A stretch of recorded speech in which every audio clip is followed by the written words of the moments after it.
The first time a warrior felt the sting of a spear through his skull, the world seemed to tilt on a single, fragile axis. The blood that welled in his eyes was not just his own. It was the echo of every soldier who ever dared to raise a weapon while his head remained exposed. That moment, that raw realization that the human skull was not built for the thunder of war, is the spark that ignites every story we will tell today. If the story grabs you, hit that subscribe button and stay with me. From the earliest clashes on the dusty plains of Anatolia to the thunderous roar of ironclad legions, the battlefield has always demanded a single answer: protect the mind that commands the body. The first helmets were crude, fashioned from leather or woven reeds, offering little more than a symbolic shield for the head. As bronze swords began to bite deeper and arrows flew faster, those primitive caps proved as useless as a paper shield against a stone hammer. The need for true head protection became a matter of survival, not pride. Enter the bronze conical helm of the late 3rd millennium BCE, the first true answer to the skull's vulnerability. Imagine a gleaming, seamless cup of hammered bronze, its surface polished to a mirror that catches the sunrise over the Aegean.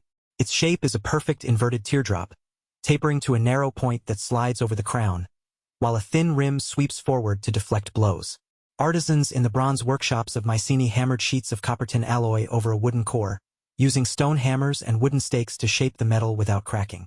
The entire process required a furnace that could sustain a red heat for hours, a level of metallurgical control that few societies possessed at the time. When the helm was finally lifted from the mold, it weighed just enough to stay balanced on the head, yet thick enough to stop a bronze spearhead from piercing the skull. The first recorded test of this helm came at the Battle of the River Hellespont, where Mycenaean warriors faced a coalition of Anatolian hill tribes armed with long spears tipped in hardened bronze. As the sun rose, the clash began with a rain of spearheads that sang like metallic rain. A young Mycenaean captain, his head encased in the new helm, felt the first thrust strike the rim and bounce away, the force spreading across the metal without breaching the skull. He survived the onslaught, rallied his men, and turned the tide. Contemporary tablets from the palace archives, now housed in the National Archaeological Museum of Athens, describe the helm as the iron of the gods that saved the king's blood. The helmet's success was undeniable, but its smooth surface offered no protection against the emerging threat of heavy iron axes, and its weight, though balanced, began to fatigue soldiers during prolonged marches. The next generation would demand a helmet that could absorb the shock of heavier blows without sacrificing mobility. The answer arrived in the form of the iron-reinforced Celtic war helm of the early 1st millennium BCE, a masterpiece of riveted plates and cheek guards. Picture a dark, matte iron cap, its crown reinforced with a raised brow that arches like a protective ridge over the eyes. Two curved cheek pieces swing out from the sides, hinged by bronze pins, forming a cage that shields the face while still allowing a warrior to see the battlefield. These helmets were forged in the open-air forges of the Hallstatt culture, where blacksmiths heated iron or in charcoal pits until it glowed orange, then hammered it on anvil stones to a thickness of just a few millimeters, enough to stop a slashing sword, yet thin enough to keep the head from feeling like a lead weight. The rivets, made of hardened bronze, were driven through pre-drilled holes, creating a lattice that distributed impact across the entire surface. A vivid illustration of this helm's power comes from the Battle of the River Danube, where Celtic mercenaries clashed with a Roman auxiliary cohort equipped with short swords and pilum javelins. As the Romans launched a volley, the iron brow of the Celtic helm deflected the incoming javelins, while the cheek guards prevented a crushing blow from a Roman gladius that would have otherwise split the jaw. A veteran chieftain, his head protected, shouted a war cry that rallied his warriors to push forward, breaking the Roman line. The helmet's design was praised in a Celtic bardic poem, fragments of which survive on a bronze tablet displayed at the British Museum. Yet the iron plates, while stopping blades, transmitted the shock of heavy blows directly to the skull, causing concussions in prolonged melee. Moreover, the added cheek pieces limited peripheral vision, a drawback that would soon be addressed by the next evolution. The Roman imperial Gallic helmet, emerging in the 2nd century BCE, answered both the concussion problem and the vision limitation. Visualize a sleek, polished steel bowl, its surface embossed with a raised ridge that follows the curve of the head, and a distinctive neck guard that folds down like a protective collar. The helmet's interior is lined with a padded leather cap, stitched to the steel by tiny iron stitches, creating a cushion that absorbs impact. Roman state workshops, known as fabrici, employed a division of labor. Miners extracted iron ore from the hills of Spain, smelters refined it in massive bellows-driven furnaces, and smiths hammered the metal into shape using specialized hammers that could produce a uniform thickness of less than a millimeter. The final product was polished to a bright sheen, then stamped with the Legion's emblem, a mark of both quality and pride. The helmet's battlefield debut occurred during the Siege of Alesia, where Julius Caesar's legions faced the fierce Gauls under Vercingetorix. As the Gauls hurled massive projectiles and swung heavy war axes, the steel bowl of the Gallic helmet deflected the blows, while the padded interior softened the shock, preventing the crushing injuries that had plagued earlier iron helmets. Soldiers reported that even after a direct hit, they could still think clearly, their minds unclouded by the ringing of a broken skull. The neck guard, however, added weight to the back of the head, causing fatigue during long marches, and the steel's rigidity meant that a direct, high-velocity projectile could still penetrate at close range. The Roman engineers, ever pragmatic, began to experiment with layered construction, adding a thin bronze faceplate over the steel to improve deflection, setting the stage for the next leap in head protection. The medieval Great Helm, which will be explored in the next segment, will show how the quest for survivability continued to push designers to balance protection, weight, and visibility. Stay tuned because the story of these 8 helmets is far from over. If you're finding this journey as fascinating as I am, smash that like button and let's keep uncovering the past together. The clash of steel on stone echoed across the field as the sun sank behind a line of ragged banners. Dust rose in slow, choking clouds, and the clang of swords was punctuated by the guttural cries of men whose faces were hidden behind a sea of iron. In that moment, the battlefield itself seemed to demand a new kind of protection, one that could shield the head from the crushing blows of poleaxes, the sudden impact of a falling lance, and the relentless rain of arrows that turned every advance into a gamble with death. The Great Helm answered that demand, rising from the crucible of medieval siege warfare like a dark, unyielding crown. The problem that birthed the Great Helm was simple yet brutal. Earlier helmets, such as the nasal helm and the kettle hat, offered only partial coverage. Their open faces left the eyes, nose and mouth exposed to the lethal thrust of a lance or the splintering force of a mace. As fortified towns grew taller and siege engines hurled heavier projectiles, the need for a helmet that could protect the entire skull without compromising the structural integrity of the wearer became urgent. The Great Helm, sometimes called the pot helm, was the answer, a full-coverage bowl that encased the head from brow to chin, with a narrow slit for the eyes and a small opening for the mouth that could be sealed with a leather flap. Visually, the Great Helm resembled a polished, inverted cup, its surface hammered into a seamless dome of steel that reflected the dying light of the battlefield. The rim curled outward in a gentle lip, providing a modest shield for the neck, while the front featured a narrow, rectangular eye slit that forced the wearer to focus forward, turning every glance into a deliberate act. The interior was lined with a thick layer of padded leather, stitched to the steel with rows of tiny iron rivets that held the cushion in place even under the most violent impacts. The helmet's weight, though considerable, was distributed evenly across the crown, allowing a knight to keep his head upright without excessive strain. Creating a great helm required a level of metallurgical skill that few workshops possessed. Master smiths in the great cathedrals of the Holy Roman Empire sourced high-carbon steel from the iron-rich hills of the Rhineland, where miners extracted or by hand and transported it on ox-drawn carts to regional forges. In the forge, the steel was heated in a bellows-driven furnace until it glowed orange, then repeatedly folded and hammered to remove impurities and increase toughness. The final shaping involved a large, domed anvil and a series of specialized hammers, one with a rounded face to form the bowl, another with a flat surface to flatten the rim, and a third narrow hammer to carve the eye slit with surgical precision. Once the steel shell was complete, it was quenched in oil to harden the outer layer while retaining a slightly softer core, a process that gave the helmet its characteristic resilience. The leather lining was cut from thick hide, boiled to soften, then stitched by hand using wax thread, each stitch reinforced with a tiny iron rivet to prevent the padding from shifting during combat. When the Great Helm first appeared on the field at the Battle of Crécy, its impact was immediate.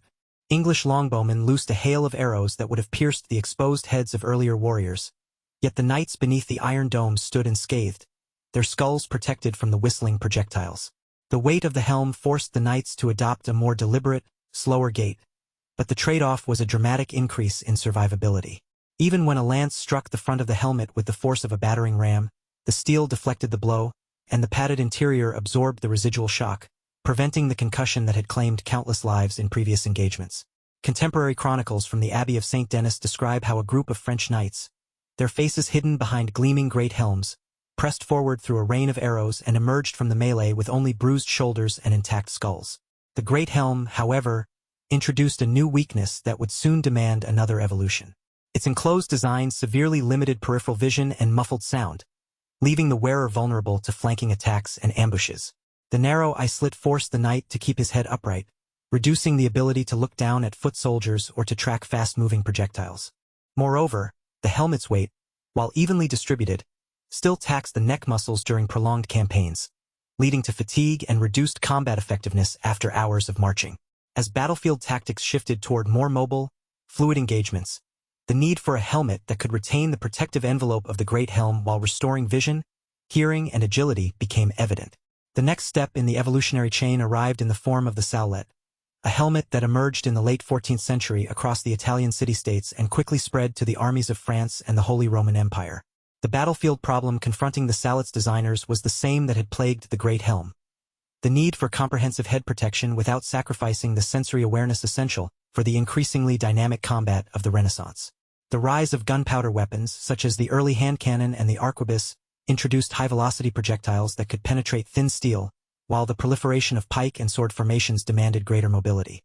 The Stahlhelm answered these challenges by reshaping the helmet's geometry, introducing a more open face and a distinctive tail that protected the neck without adding excessive bulk. In appearance, the Stahlhelm resembled a sleek, elongated skullcap that wrapped around the head like a second skin. Its front featured a smooth, rounded visor that covered the forehead and eyes, but left a generous opening for the face, allowing the wearer to see and breathe freely. The back of the helmet extended into a tapered tail, often reinforced with a series of overlapping plates called a tail guard, which shielded the nape from downward blows and the occasional ricochet of a musket ball. The sides were flared slightly, creating a protective cheek guard that deflected lateral strikes while preserving a wide field of view.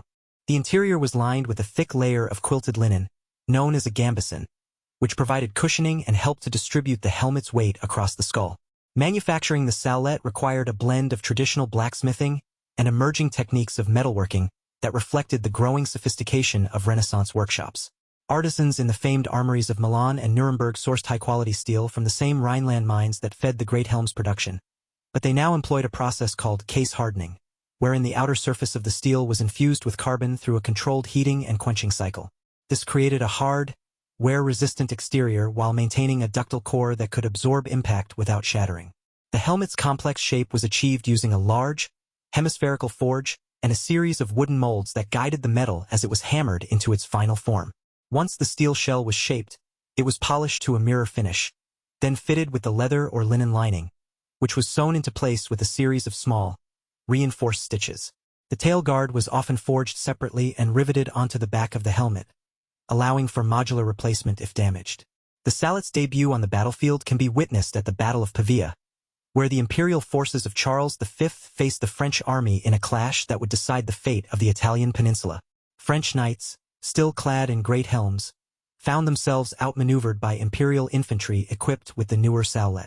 As the French cavalry charged, the heavy great helms limited their ability to adjust to the rapidly shifting terrain, while the imperial soldiers, their faces exposed and their vision unhindered, could spot the hidden pike formations and respond with precise thrusts. When a volley of arquebus fire erupted, the Stahlhelm's case-hardened steel deflected several musket balls that would have pierced the thinner steel of older helmets, while the open face allowed the wearer to hear the crack of the gunpowder and react accordingly. Contemporary accounts from the imperial chronicler describe how a group of German lanzknechts, their Stahlhelms gleaming in the afternoon sun, held their ground against a wave of French lancers, their heads unscathed and their senses fully engaged. The Stahlhelm solved many of the Great Helm's shortcomings, but it introduced a fresh set of trade-offs that would drive the next leap forward. While the open face restored vision and hearing, it also left the face vulnerable to direct blows from swords and the occasional ricochet of a pistol ball.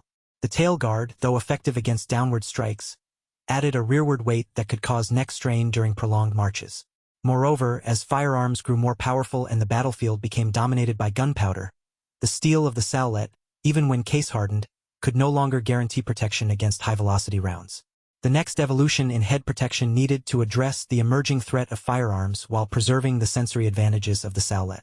The morion, a crest-topped helmet that rose to prominence in the 16th century among the Spanish tercios and later among the Dutch and English forces, answered this new challenge.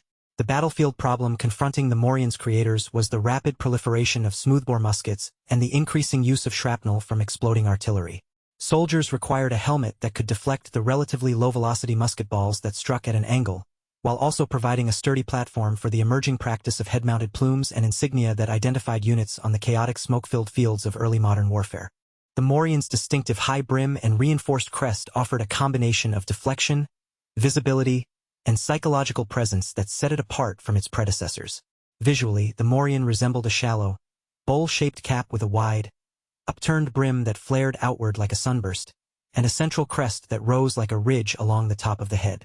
The brim's upward curve was designed to catch and deflect incoming musket balls, causing them to glance off rather than penetrate. The crest, often reinforced with a metal ridge or a series of riveted plates, added structural rigidity and served as a mounting point for plumes, feathers, or metal ornaments that identified the wearer's regiment.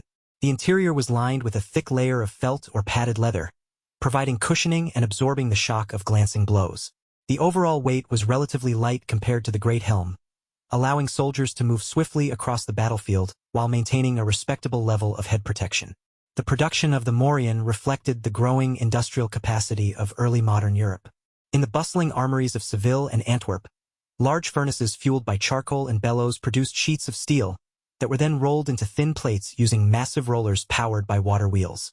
These plates were cut to size and shaped by a combination of hammering and press forming, a technique that allowed for the rapid creation of the Morian's characteristic brim and crest.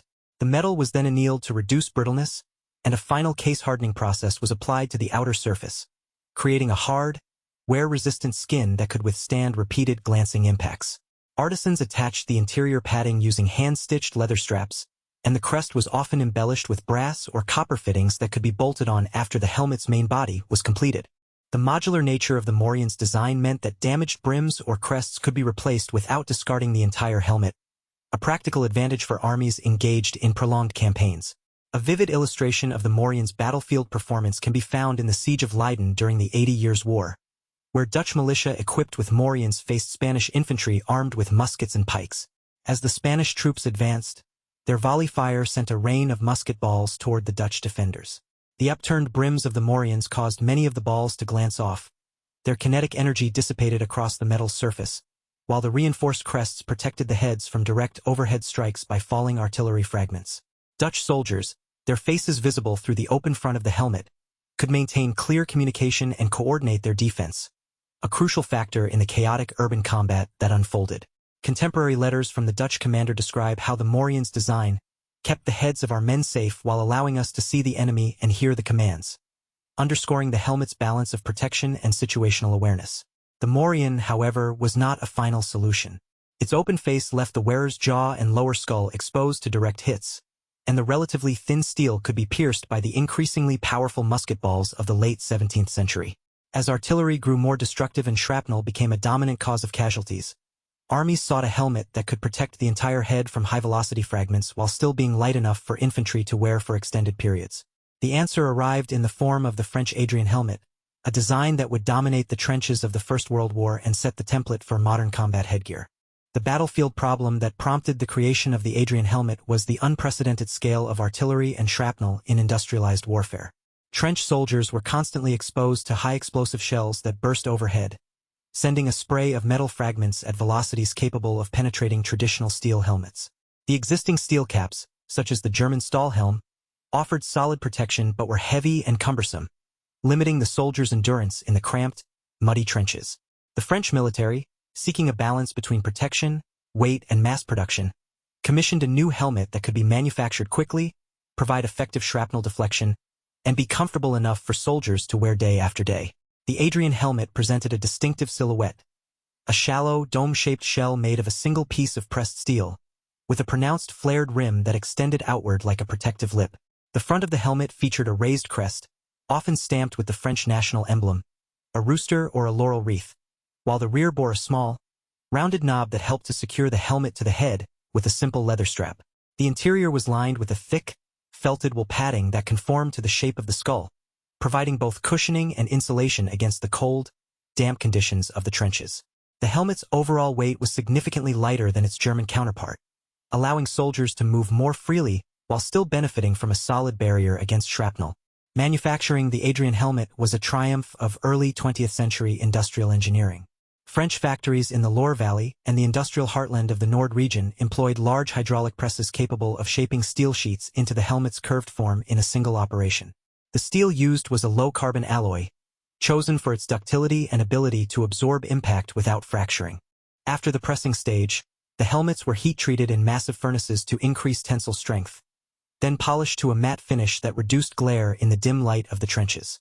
The felt padding was produced in nearby textile mills, where wool was carded, spun, and then compressed into dense pads that were cut to fit the interior of each helmet. Finally, a simple leather strap, often made from tanned hide, was sewn onto the rear of the helmet, allowing soldiers to adjust the fit quickly in the field. The Adrian helmet's first true test came during the Battle of the Somme, where French infantry faced a relentless barrage of artillery shells that turned the battlefield into a storm of steel. As the shells exploded overhead, the flared rim of the Adrian helmet caused many fragments to glance off, their trajectories altered by the curved surface, while the solid steel dome absorbed the kinetic energy of those that struck directly. Soldiers reported that, despite the deafening roar and the constant rain of shrapnel, the helmet's design prevented most head injuries, allowing them to stay conscious and continue fighting even after multiple explosions. The helmet's lightweight construction also meant that troops could remain in the trenches for longer periods without succumbing to fatigue, a crucial factor in the attritional warfare that defined the Western Front. Photographs from the Musée de l'Armée in Paris show rows of French soldiers, their Adrian helmets gleaming under the overcast sky, a visual testament to the helmet's role in preserving lives amid the carnage. While the Adrian helmet dramatically improved survivability against shrapnel, it also revealed new limitations that would drive the next evolutionary leap. Its relatively thin steel offered limited protection against the high-velocity rifle rounds that began to dominate the battlefield in the later stages of the war, and the open design left the face exposed to direct hits and chemical agents. Moreover, the helmet's fixed shape provided little room for the integration of emerging technologies, such as communication devices or night vision equipment.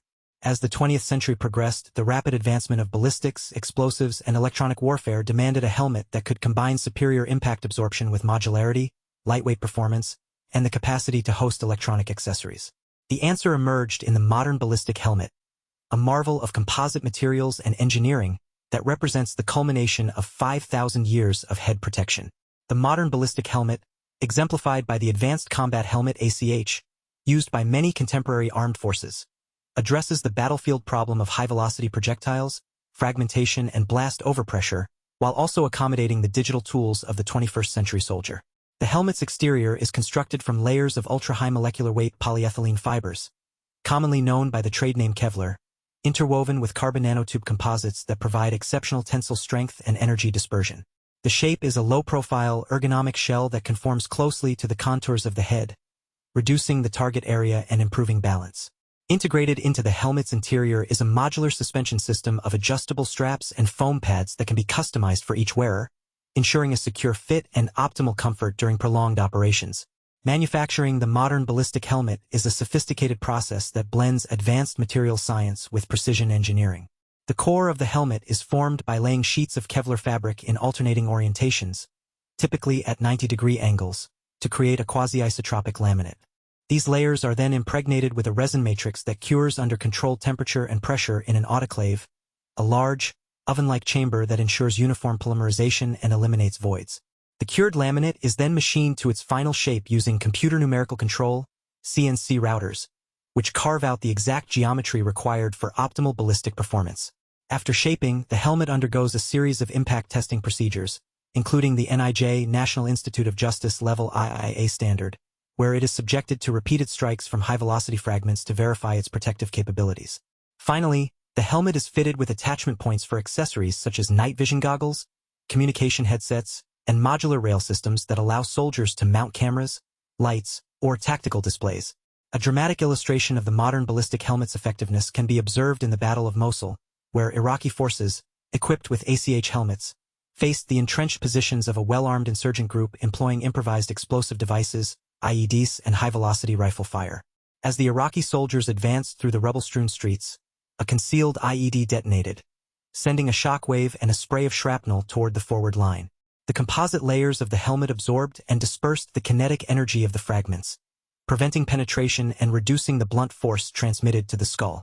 Soldiers wearing the helmet reported that, despite the deafening blast, they experienced only a mild concussion, allowing them to maintain situational awareness and continue the assault. In another encounter, a sniper's bullet struck the side of a helmet at a glancing angle. The carbon nanotube reinforcement caused the projectile to deform and lose energy, sparing the wearer from a fatal wound. The helmet's integrated communication system also enabled real-time coordination, allowing units to call for medical evacuation within seconds, a capability that would have been impossible with earlier designs. The modern ballistic helmet, while a pinnacle of protective engineering, still carries inherent compromises. Its reliance on synthetic fibers makes it vulnerable to extreme heat, which can degrade the resin matrix, and the helmet's low profile, while improving balance, reduces the space available for larger protective visors that could shield the face from blast overpressure. Additionally, the sophisticated manufacturing process requires specialized facilities and high-cost materials, limiting rapid mass production in times of sudden conflict. Nevertheless, the helmet embodies the cumulative lessons of its ancestors. Each iteration has responded to a specific battlefield pressure, refined the geometry, materials, and production methods, and set the stage for the next breakthrough. From the first crude conical caps of the Bronze Age to the sleek composite shells of today, the story of these 8 helmets is a testament to humanity's relentless drive to safeguard the most vulnerable part of the body. Each helmet emerged because the weapons of its age grew more lethal. Each design solved a pressing problem while exposing a new weakness, and each innovation reshaped tactics, morale, and the very experience of combat. The Great Helm taught us that total coverage could save lives, but at the cost of perception. The Saulette restored sight while still defending against emerging firearms. The Morian added deflection against musket fire. The Adrian helmet mastered shrapnel protection in the industrial age, and the modern ballistic helmet fuses advanced materials with digital integration, yet still bows to the endless race between offense and defense.